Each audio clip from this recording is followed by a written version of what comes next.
What's up, everybody? It's Troy Cartwright. Welcome back to another episode of 10 Year Town. We've had a lot of new folks join us over the last few weeks, so I just wanted to say I'm glad you're here. Make sure you're subscribed to us on Apple Podcasts, Spotify, or YouTube. It helps us out a ton. We appreciate you.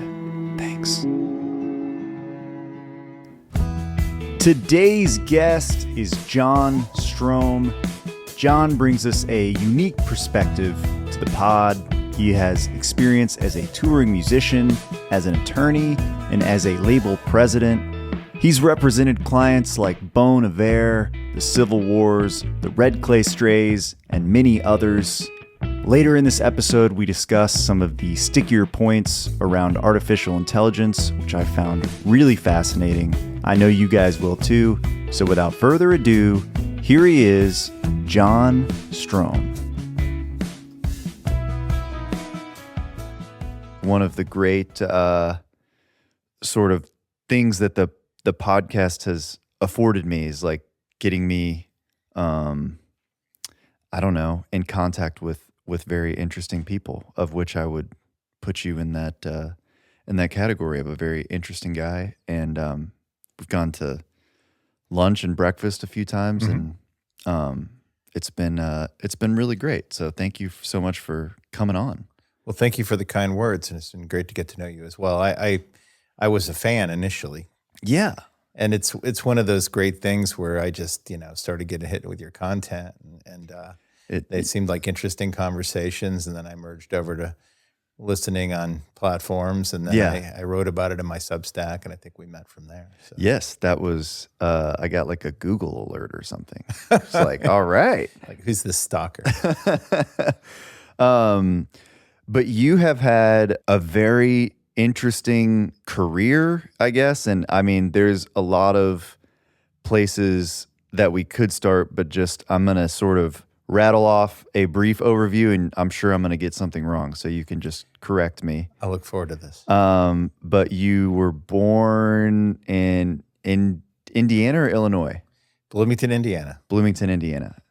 And then you started playing in bands, and you were in, I wrote it down, the Blake Babies. That was my band. That was my first band, my first real band.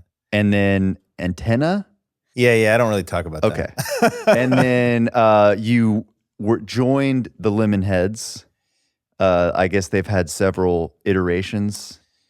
That's right. The Lemonheads is since about 1990 has been basically one guy. Yes. And it was a bunch of buddies in the punk rock scene in Boston in the 80s, and I was part of that. Okay. So I was the drummer in the band. It was 3 high school buddies. Yeah. And 2 of them, Evan and Ben, played guitar and drums, and they switched off. Okay. So those are the early shows. And then we started hanging around together, just part of the scene there. I moved from Bloomington to Boston to go to Berkeley, just like you. Okay. And I wasn't really trying that hard in Berkeley. I was really trying to get in a band. So that was a lot more fun. So I became the drummer, and we went on tour and stuff, but it wasn't super popular. Made records, but it was underground. Yeah. And then I focused on my own band, the Blake Babies. Okay. Which is something I started at Berkeley with Juliana Hatfield. I went on to have a modest but respectable career on Atlantic Records in the 90s. And I had to choose between the 2 bands I was playing in, the Lemonheads and the Blake Babies, because both started to kind of get their lane at the same time. Gotcha. And it was not a hard choice because my girlfriend was in Blake Babies, not Juliana, but the drummer, Gotcha. Frida. Yeah. So I was either going to break up with my girlfriend or quit the Lemonheads. That was the choice. And then once the Blake Babies ran its course and Juliana became a solo artist, I went back to playing the Lemonheads, playing guitar, which is my preferred instrument. Okay. And I did that for a number of years, and mostly just doing the touring. Okay, gotcha. And then I am now back actually working with the Lemonheads and playing shows with them. Oh, very cool. Talk about that later. We'll get into that. Okay, so you're doing that, and then at some point you decide to become an attorney. That's right. Just to gloss over, I'm sure, a large swath of your life. And then you represented a bunch of really cool bands. That's right. Like the Civil Wars and Alabama Shakes, right? That's right. This is a great memory. And then you became the president of Rounder Records in like 2017. And then as of 2022, you are back to being an attorney as well as, you write these great essays that are very informative on Substack. I don't know. I would call you like an artist advocate. And I know you're involved in the music industry in various I love that. facets. I love being known as an artist advocate. Yeah. Well, it sounds like the plot of a really boring and disorganized movie, but it's accurate. Right. I sort of had a clean break around age 30 or 31 where I decided to leave music. And I know that you've had your own journey. Sure. As a writer and musician. And very frustrating life. Oh, yeah. And I met my wife, who is not a musician. We were married 25 years tomorrow. Oh, wow. Congrats. How about that? Yeah.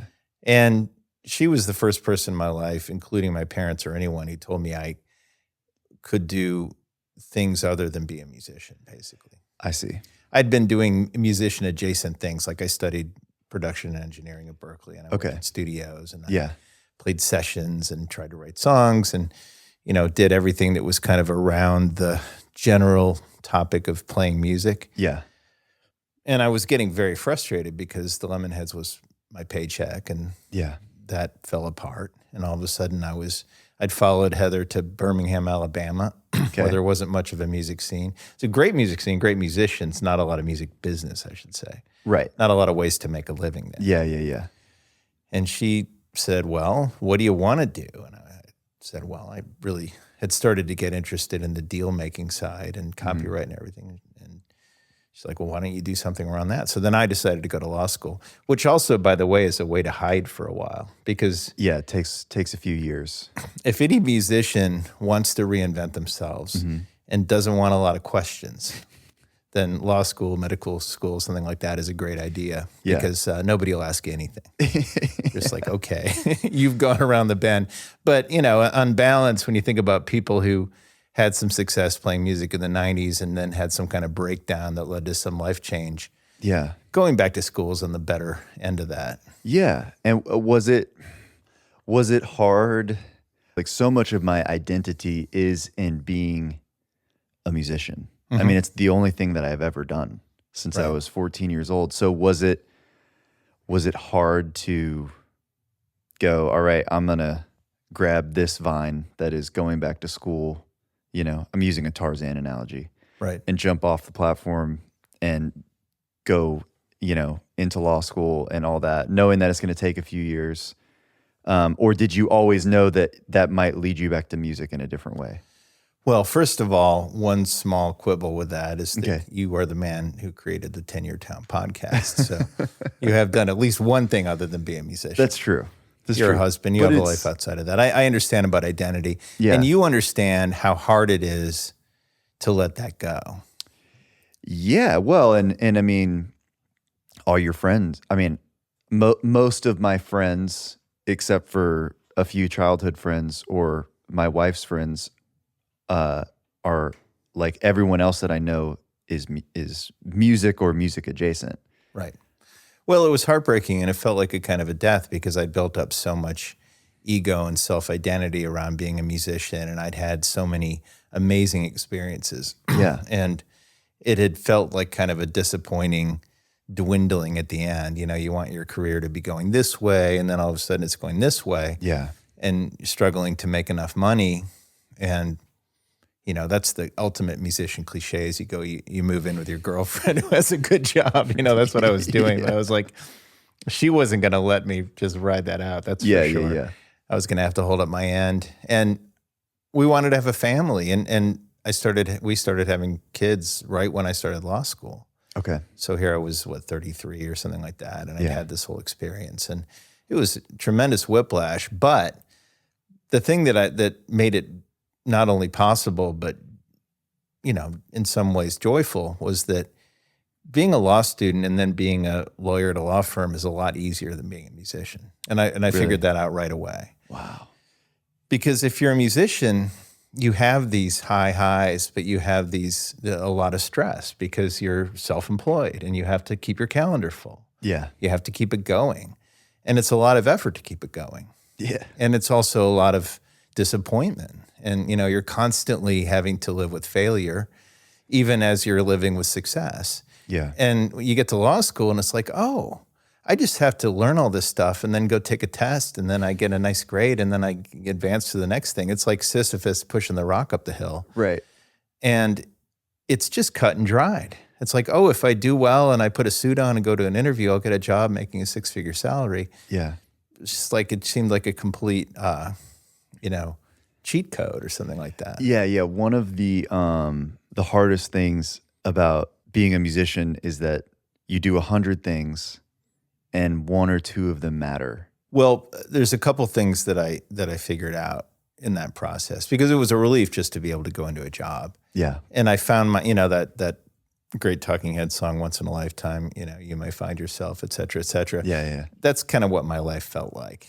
Okay. Because all of a sudden I had a family and I was married and a nice home and job at a corporate law firm. And I was kind of like, it felt like playing a part. Yeah.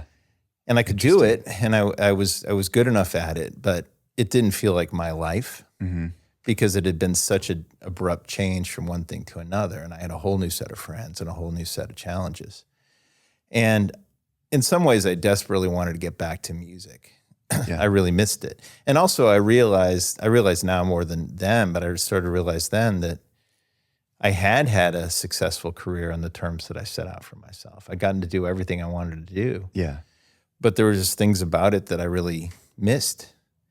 And I made a record in 2007. It was kind of sweeping the floor of whatever I had sitting around a couple of years into law practice and put it out on a buddy's label and it didn't do much. But I remember at the time thinking like, gosh, I hope this is really successful because that'll, give me an excuse to go back to my old life. It was kind of, I was deranged, right? I was just, I think the problem is that even though being a musician is very stressful, it's also really fun and you have a sense of community. Yeah. And because I was a parent of young children, because I had a job that required me to work, 50, 60 hours a week, I just wasn't having any fun. Yeah.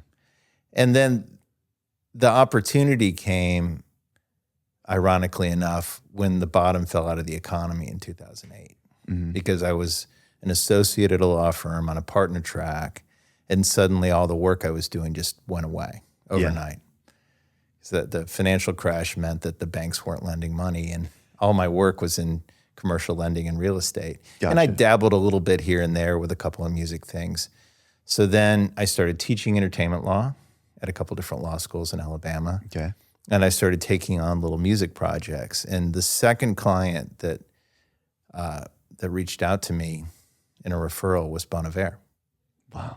And and I knew how good it was. It wasn't just like dumb luck. Oh, this is, I knew that it was incredibly lucky or it was, God's hand in something because if you're a music person, you can recognize talent. Of course. And that's become the thing that's really established my career is being able to have the insight as a musician, as a music fan, as somebody that's been in bands and met all these people who've succeeded and failed. What are the elements you're looking for when you're trying to identify somebody at the beginning of their career that's going to make a big impact? Yeah. And when you say, like it was referred to you or whatever, like in what context was it? Does that make sense? Absolutely. Well, most of my work comes through referrals. Yeah. So it's good to be out in the community and meeting people because they'll think like, oh, I know a guy, right? You want to be the guy they think of. Yeah. The guy or the person they think of. Sure. And I have a good friend. One of my best friends still is a guy named Chris Swanson. He's one of the founders and owners of the Secretly Canadian company, if you know what that is. Mm-hmm. It's a big independent music company that's got a few very successful labels, Secretly Canadian, Dead Oceans, Jaguar. They were trying to sign Bon Iver, which is just a guy in Wisconsin with a really cool record he made in his cabin. Yeah. And I had been to see Chris months earlier, and he was at the time living in Bloomington, Indiana, my hometown. Oh, wow. And that's where Secretly Canadian was based, is still based. He lives in LA now. And I just took him to lunch and I said, look, I'm really looking to get into this. I'd had a couple things that had kind of made a little bit of a ripple. And he said, okay, we'll keep you in mind. Yeah. And then that was the first referral. Now, he didn't tell me he was referring it, and the guy that actually called me didn't tell me that Chris had referred it. And it was the manager of Bon Iver at the time, who was a 19-year-old kid. He was a freshman at University of Wisconsin in Eau Claire. And he called me up and was trying to act all businesslike. And I knew that he was reading the questions you're supposed to ask your lawyer out of the Don Passman book. Yeah, this of is course. the music industry, what is it called? All you need to know about the music industry. Or something like that. Now they're on like edition 11, or 13. Maybe. Yeah. Anyway, I knew that book. I'd read that book, of course. We all did. And I knew he was reading those questions. So, of course, I was prepared to answer those questions. Yeah. And at some point, he just kind of broke character. He's like, look, I'm 19 years old. I live with my parents.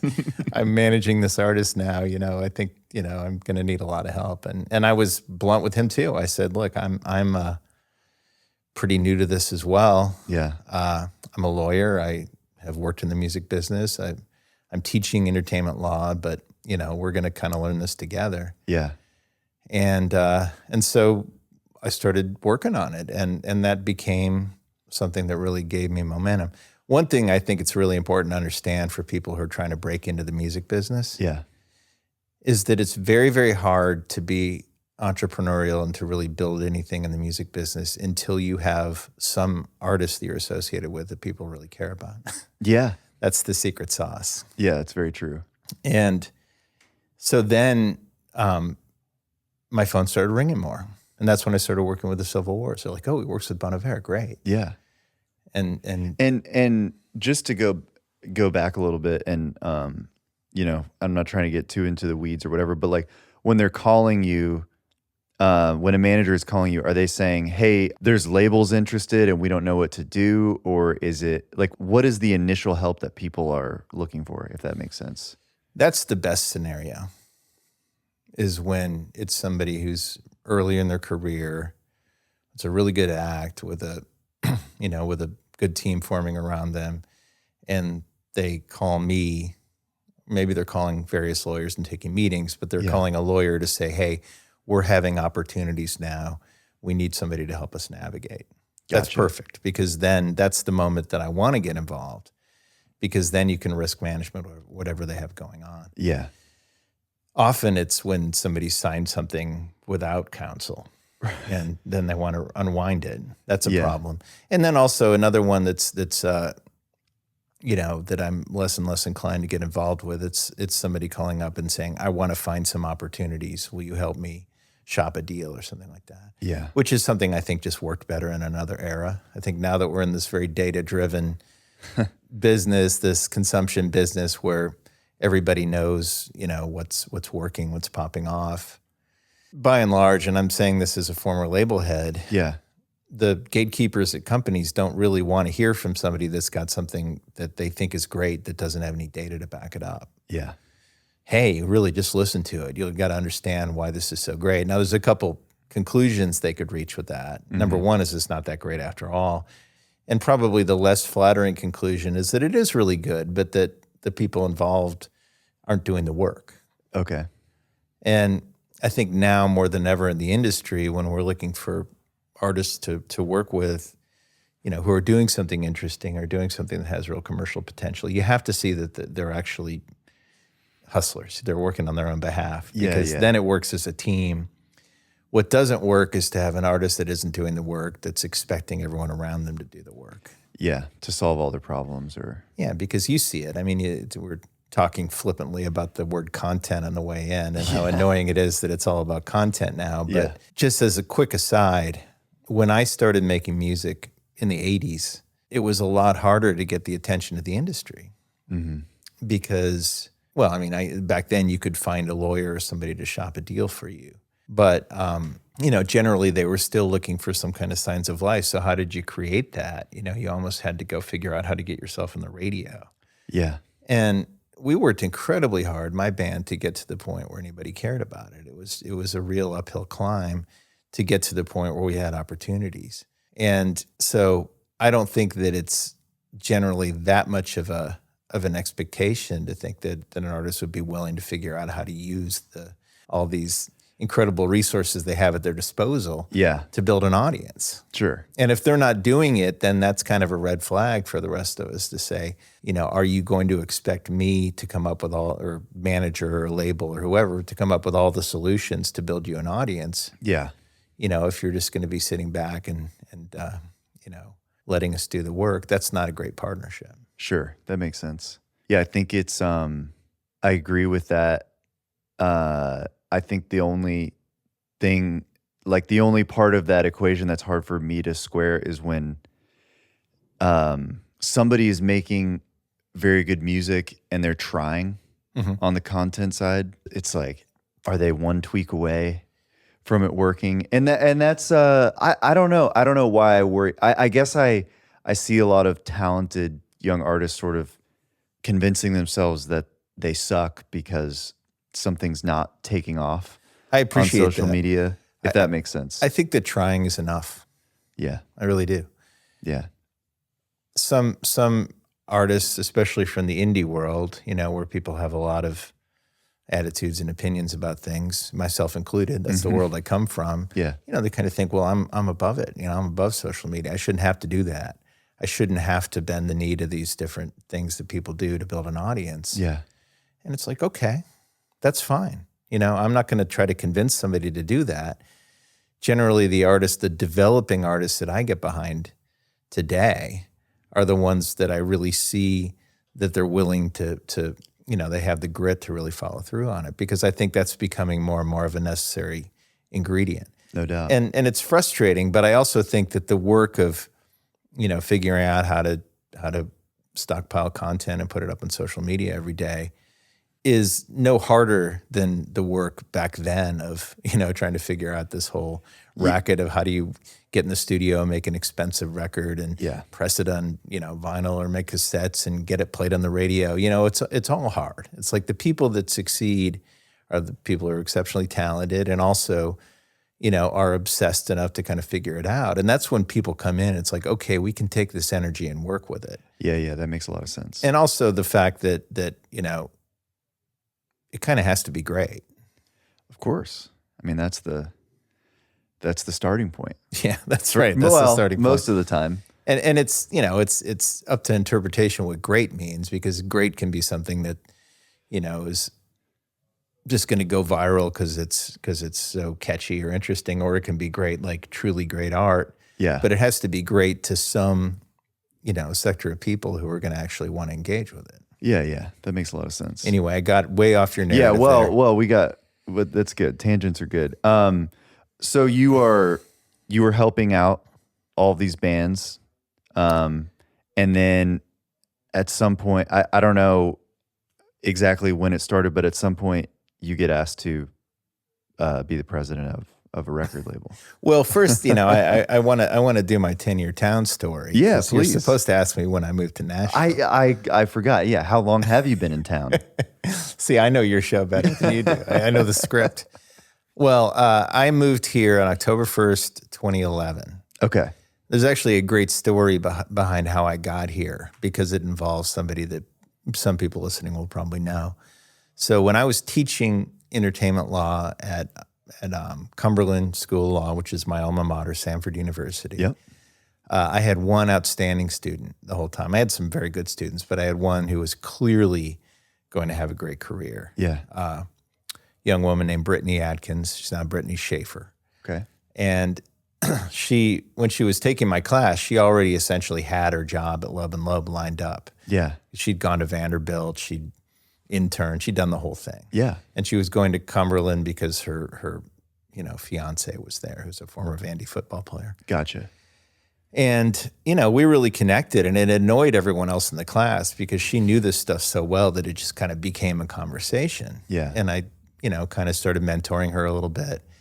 And we stayed in touch. And then once I started getting really good clients, building a practice, she went to her bosses in LA at Love and Loeb, and she was like, you really should consider hiring my entertainment law professor in Birmingham. Yeah. And I wanted to get to Nashville, and I'd had a couple nibbles, and it hadn't been right. Yeah. And so she really facilitated me coming in there. Yeah.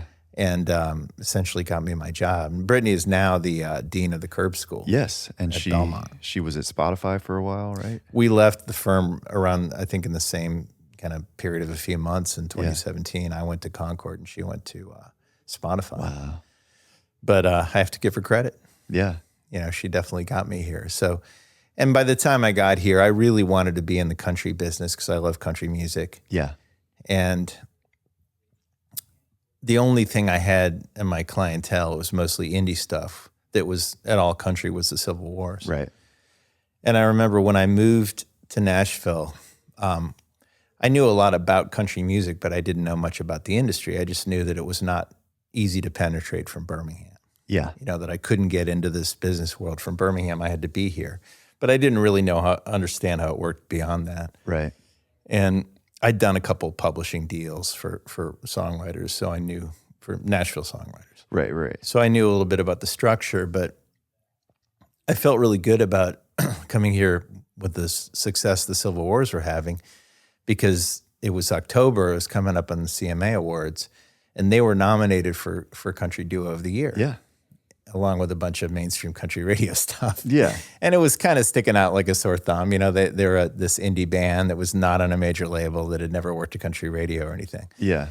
And one of my colleagues kind of took me aside and she's like, yeah, don't take it hard what people are saying about the Civil War. She's like, and basically explained to me that when people say country in Nashville, they don't really mean the style of music. They don't mean the sound of the music. They mean that it's something that's either on or is being worked to country radio. Yeah. That the radio format is the genre. Right. And I was like, wow, okay, that's really interesting. Yeah, yeah, yeah. And basically said they weren't going to win. There's no way because, they're on an independent label. Not an independent label, they were self-released. Oh, wow. By Nate Yetton, who was Joy Williams' husband, who's now one of the A&R guys at Big Loud. Yeah, of course. Great guy, great executive. And it was an incredible project to work on, but it was sort of like living in the future, because since then there have been many of those independent projects that have scaled like that. And I went right from that to working with Sturgill Simpson, which was another one where it was like finding an indie path that would be an end run around the Music Row machine that was not going to be the right fit for him. Right. Well, and that almost became a part of the story, was him taking his Grammy. That's right. Outside of I don't know if it was the ACMs or the CMA Awards or whatever, he was busking out there. Well, that's been a little bit misinterpreted over the years. Okay. It's part of his legend. Yeah. And Sturgill, and I actually talked to him that day. I don't feel like I'm name dropping here. But no, I was working with him at the time. But he was upset about, that was right after that, the shooting in Las Vegas. Okay. That was I think it was 2018. Yeah. And so that had just happened. Yeah. And the CMA Awards were grappling with how to deal with that. And they had told people that we're going to be speaking on the podium to not mention it, to not talk about gun control. Wow. And that had gotten back to Sturgill, and that made him really upset. So he was like, I'm going to set up my own forum for people to say whatever they want. So he set up a Facebook Live. And he's like, you can talk about whatever you want here. That was the point of it. Yeah, yeah. And people were saying, oh, sour grapes, he's not part of this. He didn't get nominated. No, it wasn't about that at all. He wasn't trying to be part of that world. Wow, that's fascinating. He was making a point about free speech. Yeah. The sort of indie runaround of mainstream country music is so interesting because the Civil Wars and Sturgill and, Stapleton was very much a part of the machine. But when I moved to town in 2016, it was Sturgill and Stapleton and Isbell were like, those were the guys. For me, those were the guys. And that was 2017? Yeah. 2016, 2017. And, only one of those guys was really a part of the thing that I was moving here to do. The way that I saw it at the time, because I love Stapleton. Yeah. And, and I'd seen him on songwriter rounds and stuff. Yeah. Incredible talent. Yeah. And I saw him during his build-up. Like I saw him play Pilgrimage, before he had his big breakout at the CMAs that fall. Yeah. I think that it wouldn't have worked to try to bring Sturgill to a major label. Not that they were opening their doors to it. Sure. It had to be independent because we had to build an audience. And Yeah. I think the people that were working on it at that time, which includes Jonathan Levine he's now at Wasserman, and his manager at the time, Mark Dettori. And what I brought from working with the Civil Wars was very significant because, like, for example, Asha Goodman's the publicist from Saxon Coast. Yeah. Great publicist, legendary. But she was one of the architects behind the Civil Wars. And then I brought her in, anyway. Yeah. She was Sturgill's publicist. Right. And back then, publicity meant something very different than it means now because we didn't have the content business. We weren't yet in the consumption business. Yeah. So to be able to tell that story through late night television and NPR and all these outlets was what we needed if we couldn't have country radio. Yeah. And we weren't going to have country radio. Yeah. So it was like touring and publicity, and then, YouTube videos kind of going, a different kind of virality at the time.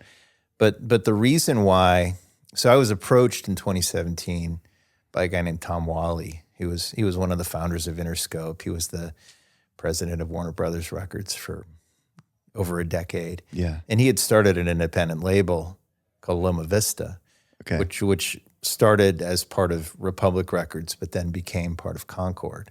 Gotcha. And he's, a great executive, and he'd taken over the whole Concord front line, and he was sort of rethinking how to set up these labels they had, like Fantasy and Rounder and Concord Records, which used to be a jazz label, So he approached me, and he basically said, I want to turn Rounder into the world's preeminent independent roots label. Yeah. And I built a really good practice at that point. I had great clients. Yeah. And it was a gut check, but I thought that the opportunity that he was describing was good enough to have it make sense to do it. Yeah. It was not an easy choice. Yeah. Was it hard to, because I assume you had to kind of wind all the other stuff down to some I did. degree. I tried to keep some clients, but it just didn't work. It was too much work I couldn't. Yeah. Either I was going to sacrifice the time I needed with my family or something had to give. So Gotcha. I couldn't be a lawyer and do that. I did try. Yeah. Briefly. Yeah. But I think I was right about the timing because what's happening now, that genre, which we used to call roots Americana or whatever, has now become part of the country establishment in a way. Yeah.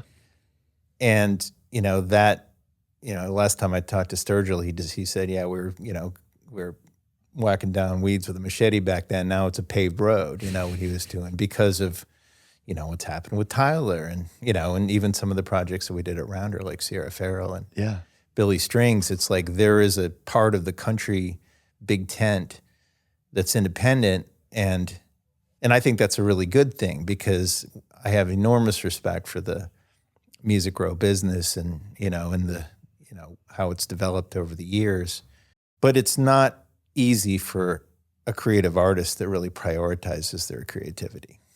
Like somebody like a Sturgill or a Tyler Childers, and they've been, very clear about this, isn't going to do well in a situation where it's like, okay, we got to get a single to take to radio. Yeah, Let's totally. get you with some writers and see if we can come up with something and see if we can craft an image. That's going to lead to a fist fight with some kinds of artists. Right. And I think Stapleton's kind of in the middle because I think a lot of that was, I think this is a point I was leading up to and kind of got sidetracked for a second. He pulled certain very key elements out of that Sturgill scenario to use for himself, including Asha Goodman, the publicist I mentioned. She was the, person driving that and getting him on TV and stuff. Yeah. And Dave Cobb, the producer, who, by the way, was pretty much unknown when he was producing Sturgill's and Jason's records back then. He was not an A-list producer. He was a guy who had just moved here from L.A. He'd worked with Shooter Jennings. He kind of had a name, but I remember having a conversation about Sturgill's first record, and there was a big name producer I'm not going to mention, who was trying to get him to work with him. And it was kind of like, wouldn't it be great to have a real, like a high-profile producer attached to this record? This is High Top Mountain. And it was, maybe that would help us get it on a label or whatever. And it just seems so surreal now because, Dave Cobb is He's the such guy. a legend, but Yeah. that's happened in basically a decade. Wow.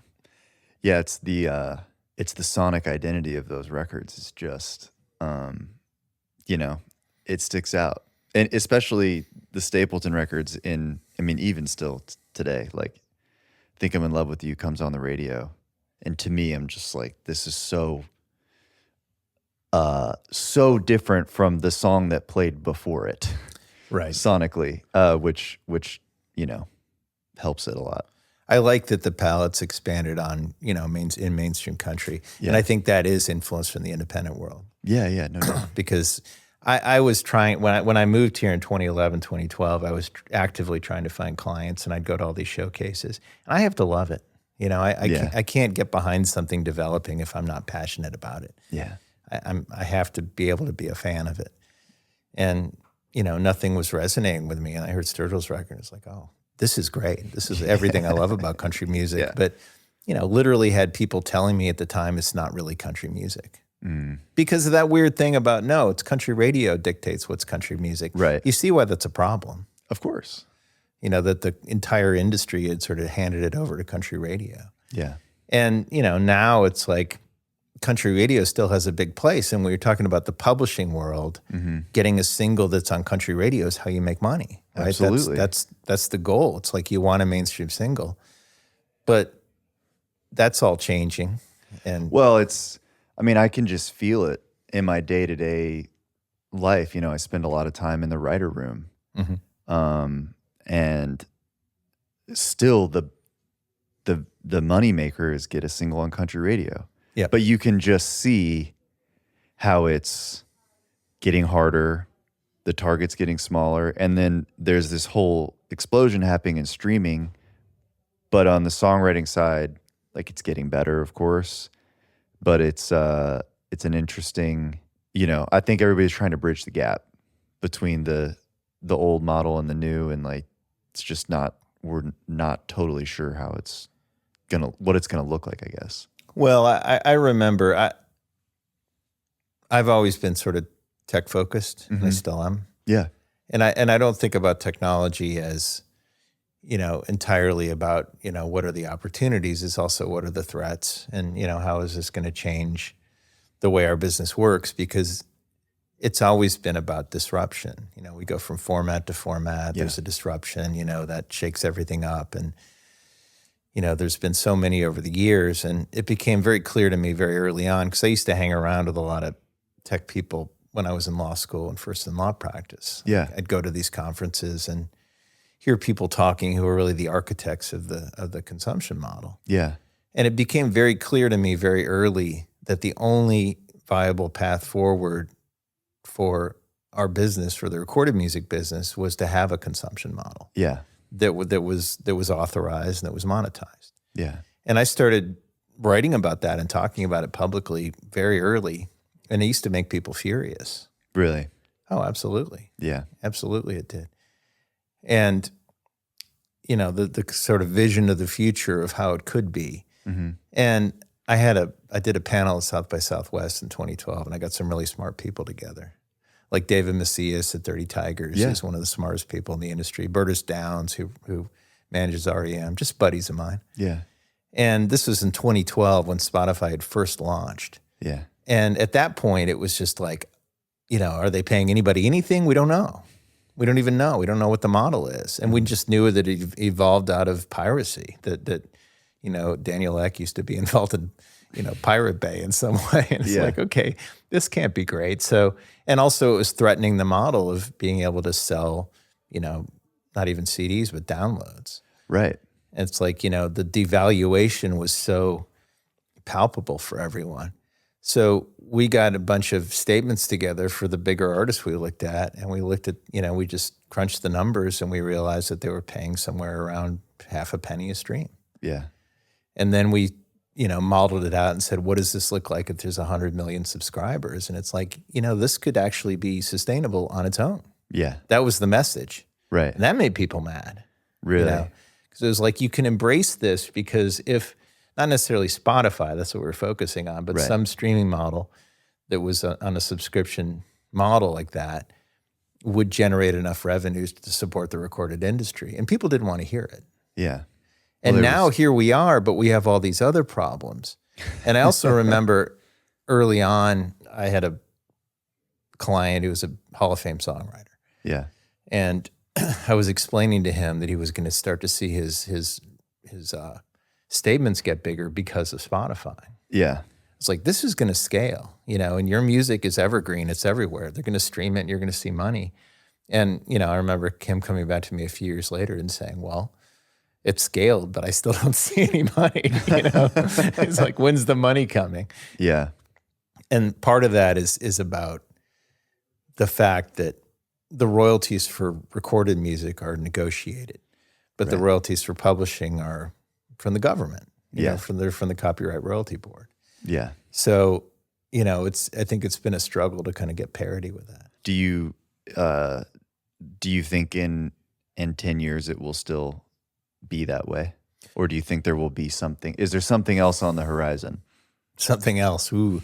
Well, going back a decade, one of the arguments I made about the streaming model, about why it was potentially a good thing, was stability.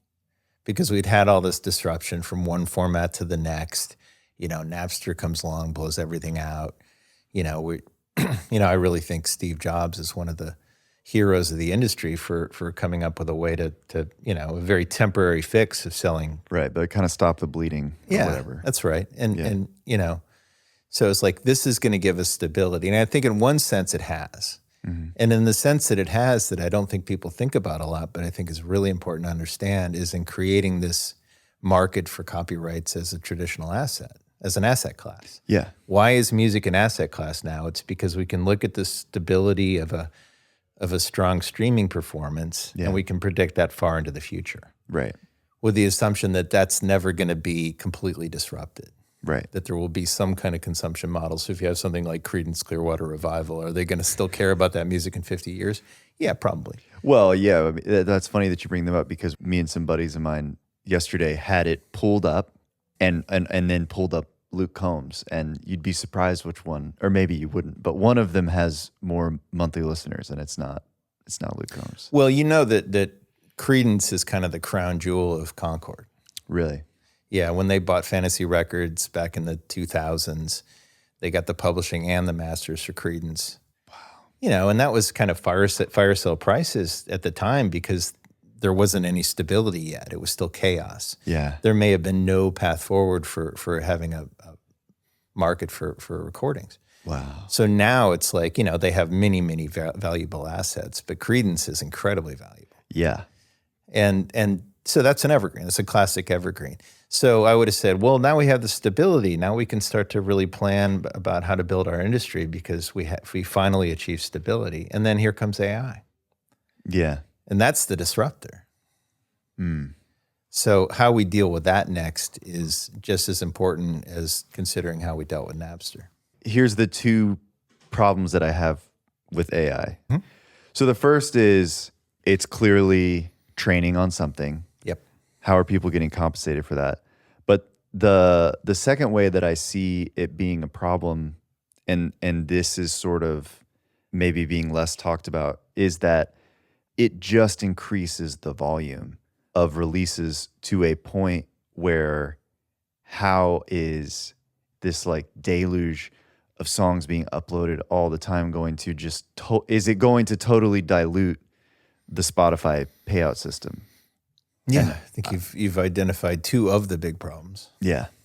Well, with the training data, this is what really makes my blood boil is, we've created this problem by letting the tech industry save our business, and now we're on this consumption model where it's sort of an easy evolution into AI created music, right? Yeah. And if you talk to somebody like, what's his name, Mikey Schulman, he's the CEO of Suno, he's going to say, look, it's all just data, And I think one of the bad faith arguments that technologists make is that if you take neural networks that the AI models run on, it's the same as a human being's brain sort of being influenced by the things that they hear. Right. But in fact, they're making copies. I mean, it's literally copyright infringement. So then you get to this fair use argument. Mm-hmm. And they'll say, well, it's fair use because it's transformative. But I think that any platform, this includes Suno and UDO, that tries to make a fair use defense argument about why they should be able to use music for training without compensation are in bad faith. And I think that they should not be allowed to be part of our industry. Yeah. You know, I don't want Universal Music negotiating with those companies. I only want companies, and I'm not anti-AI, I'm not even anti-generative AI. Yeah. I just think it has to be on a basis where it's transparent, where it's licensed, where it's compensated in a fair model, because they've created these amazing algorithms. I mean, it's incredible what they can do. Yeah. But the algorithms are useless without the training data, without the music.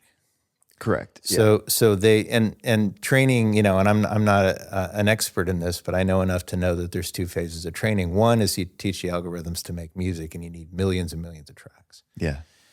So you basically the entire Spotify API, you learn it all, then they know how to make music, and then there's a fine tuning process where it learns how to make good music. Okay. And that's a smaller data set. Yeah. So they're ingesting all music, and then there's a smaller portion where they're ingesting, let's say, hit songs. Yeah, that's right. And then putting them together, and that creates. So I don't think they need to pay if say there's 100 million tracks that is trained on. Yeah. I don't think everything needs to be compensated, but I think if it's music that they use to train their model to be good at making music, you know, where you can say, I want it to sound like classic Motown. And then it sounds like classic Motown. Well, because it's trained on classic Motown. Right. Those copyrights should be getting a piece of it. And I think we already have the basic model, which is the iTunes model was a 70-30 split. Mm-hmm. 30% goes to iTunes, 70% goes to the rights holder. Right. Spotify has kept that proportion, 70-30. Yeah. Sounds good to me. Yeah. You know, 70% for the training data, 30% for the algorithm sounds fine to me. I'm completely fine with that. And then there's one other step to it, which is we have to have disclosure about what's AI trained and what's AI created and what's human created. Yeah. Because I think we're going to have an industry going forward where there's a lot of music that's heavily using AI. Mm-hmm. You know, like mainstream pop, I think is going to be heavily reliant on AI. And I'm okay with that. Yeah.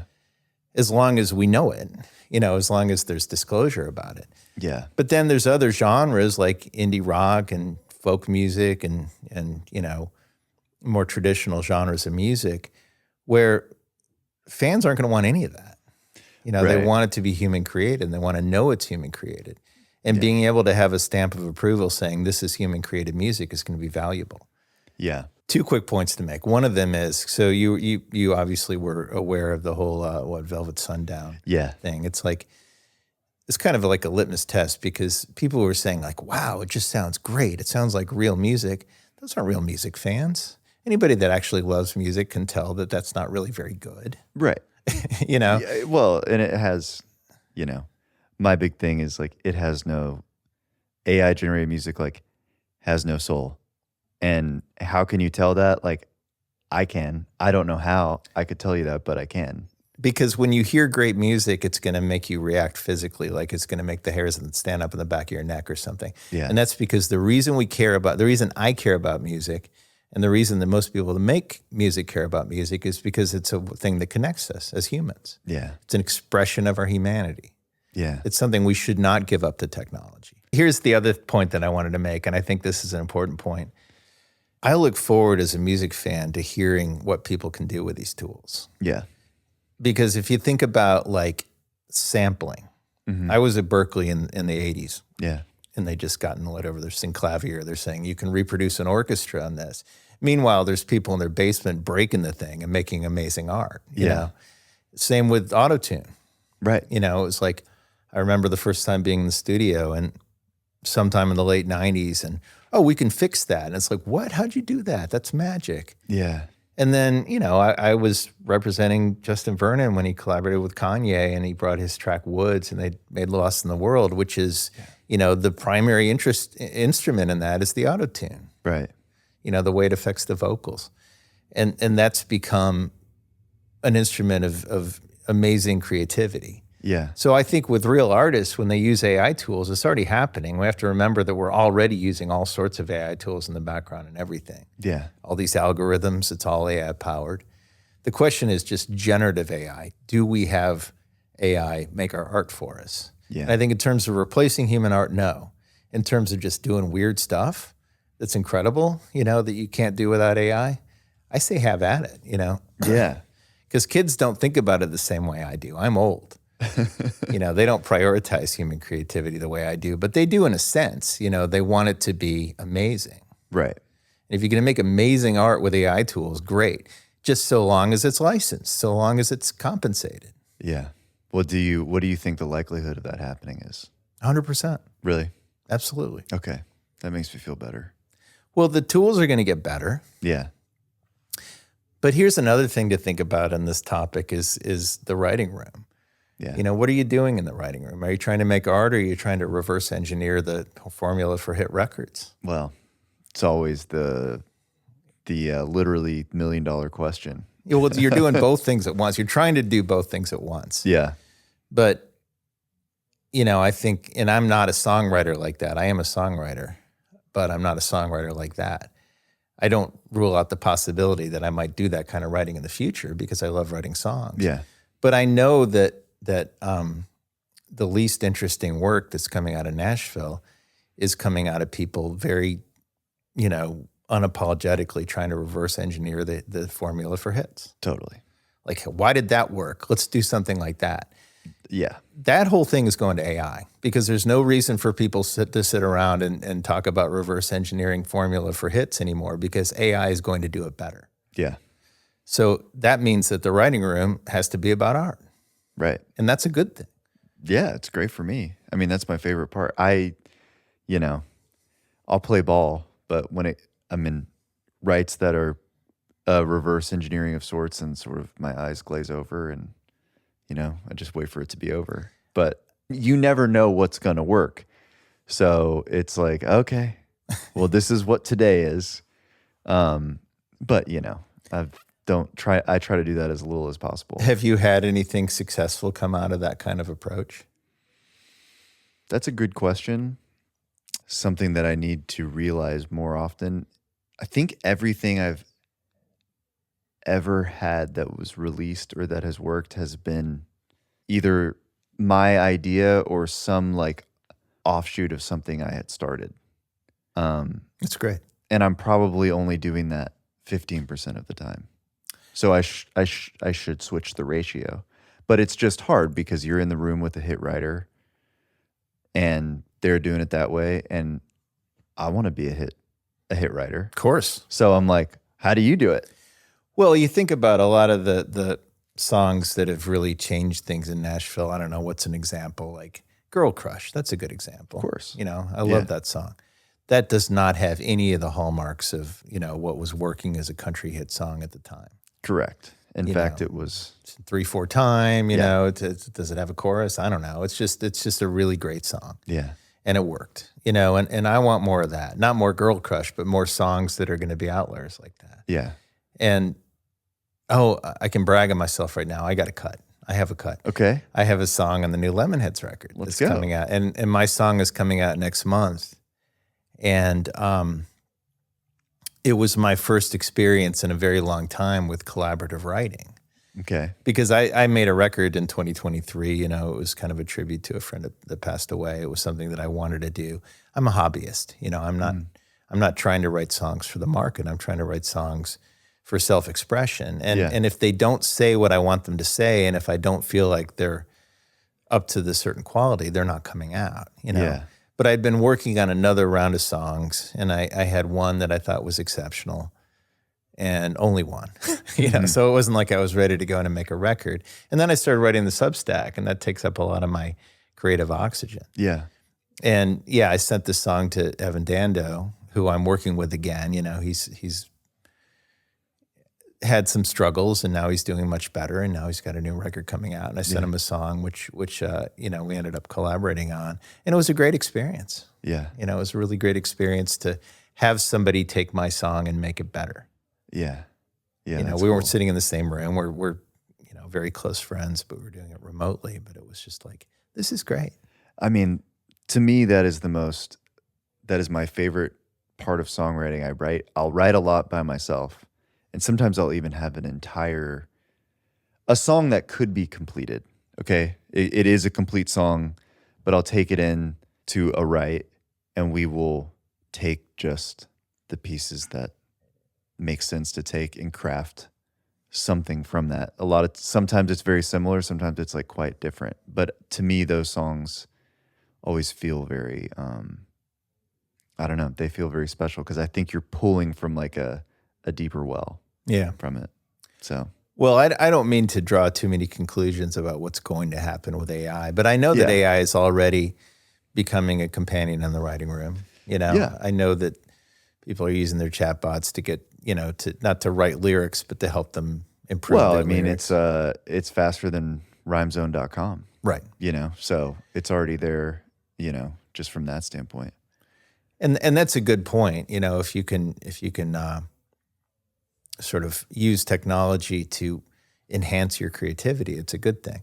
And I don't mean to be too dismissive of writers that are trying to have hits, because of course they're trying to have hits. Yeah, well. I just think that the inspiration comes and the best quality music comes not from trying to figure out what formulas worked in the past, but in trying to actually innovate. Yeah. And I think that the best writers think that way. Absolutely.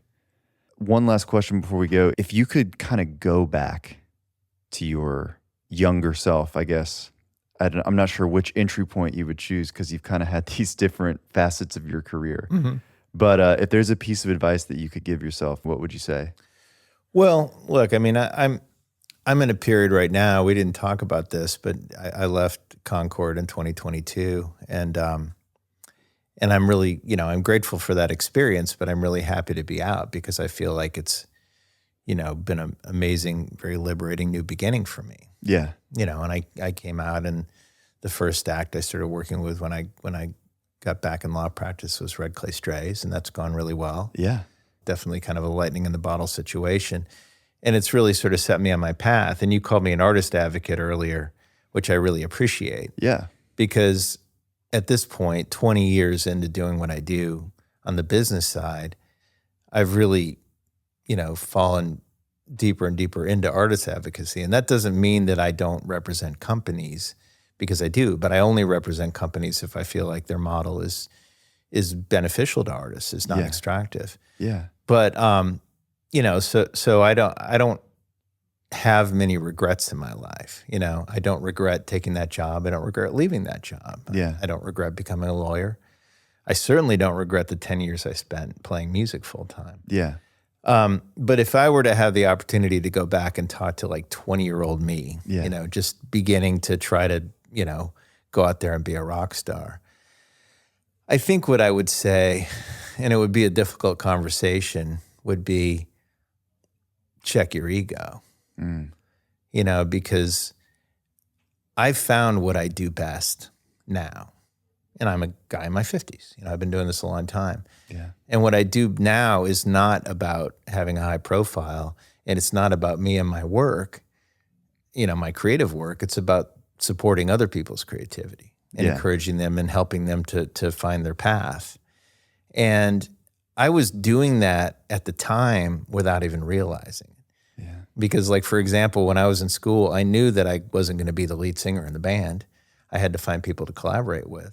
So I found Juliana and I found Evan, brilliant artists, and I hitched my wagon to them. And that's primarily why I had success. Yeah. Not to say I didn't contribute as a writer or musician, but those bands would not have been successful without that, without the genius of the people in the bands. Yeah. So now it's like I'm very comfortable in that role. And if I could have helped myself then kind of have the humility to know it's not about me. It's not about me trying to be famous or live out some kind of, childhood dream as a rock star. It was about what I can do to encourage people that, might make music that can change the world. Yeah. Wow. That's really good. Thank you. This is great. I appreciate it. And that's it. That's the pod. See you later. Hey guys, thank you so much for listening. If you want to submit a question for one of our Q&A episodes, you can do so at tenuretowne.com. We would love it if you would join the Tenure Town community, which just means we'll send you updates via email about stuff we got going on. And of course, please rate and review on Spotify, Apple Podcasts, or YouTube. Wherever you listen or watch this thing, we appreciate you so much. See you next week.